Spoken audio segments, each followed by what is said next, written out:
I was the only female employee in the company, and that is 26 years old. I couldn't stay without work. If I didn't have that experience, I wouldn't be the person I am today. Maybe some people see it in a negative way, but it is a superpower. Fear destroys us.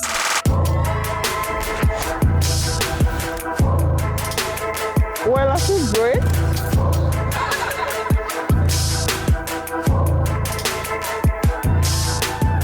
Hi, I'm Tamara, marketing lead at the Aurora Tech Award. What does it really take to build a career against the odds? And what happens when you are the only woman in the room and everyone expects you to stay quiet? In this interview, I sit down with Amira Rafrafi, country manager at inDrive Tunisia, who has lived both questions. We talk about why she once deleted half her CV just to get hired and how she leads a business while raising 2 daughters. Sounds familiar? Jump in the conversation. So, what was your career path? My career path is a little bit long. I have experience of 16 years in business. I started working in construction and mining, which is a very male-dominated market, and I was the only female employee in the company. It was as well like a kind of challenge, but I took this in a very positive way. If I didn't have that experience, I wouldn't be the person I am today. Every challenge that was put in front of me taught me something valuable, and taught me that anything else that comes after that will be tackled very easily. After the mining and construction business, I joined inDrive. The full team was built with female employees. We managed to grow the country really well and really good, and we grew very well year over year. I've been with inDrive now for 3 years. I'm representing my country, Tunisia, which is doing really well. Taking short steps, doing it slowly, we managed. We are now the #1 player in the market. How did you end up at inDrive? What was the decision behind it? Actually, in my previous job, I was working in Dubai, and I was taking care of the international business expansion and the company. Corona came.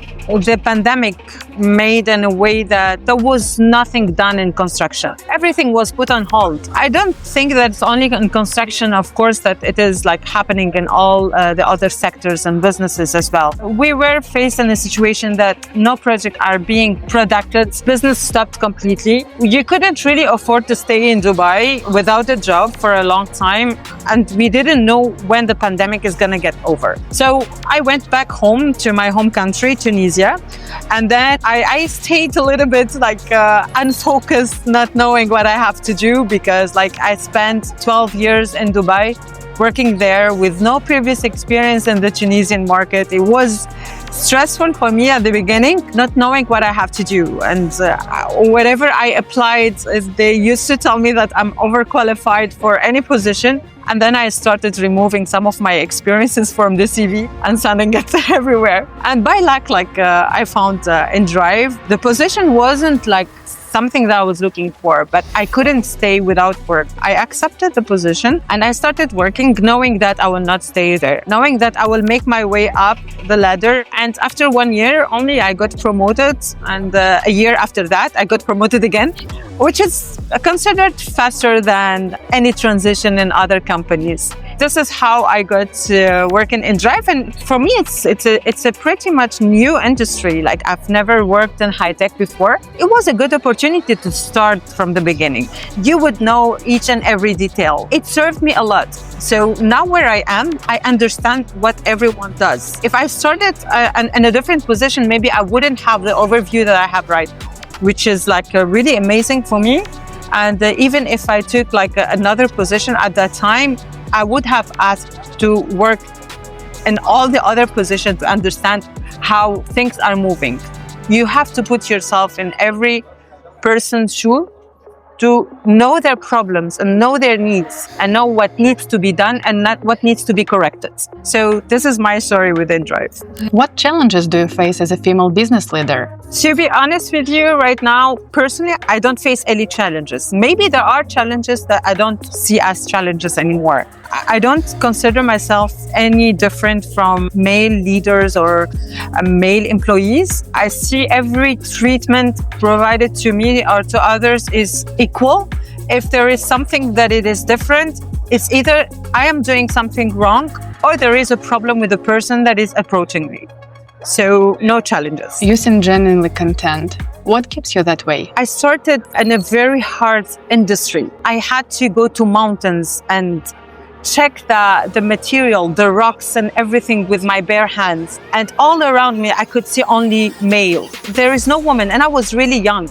I was the only board member in the company that is a female and that is 26 years old. I wasn't hurt. Even when I want to talk, I feel like everyone inside me, well, no, this is not your place. Don't talk. You listen, that's all.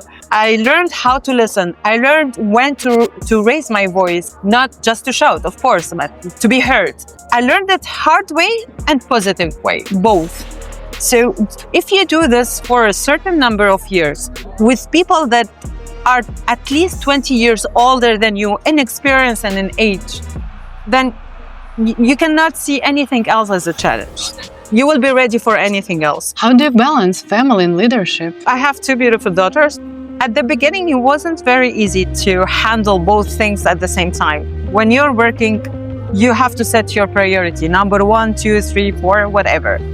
But when you go home, the priorities that you have at home are related to life. So they are more important than the priority you set at your office in your business. You just need to find the way how to balance this. It was challenging, but when I started programming my day and understanding that after 6 p.m., I should not handle anything related to business and I should focus on my home priorities and tackle them.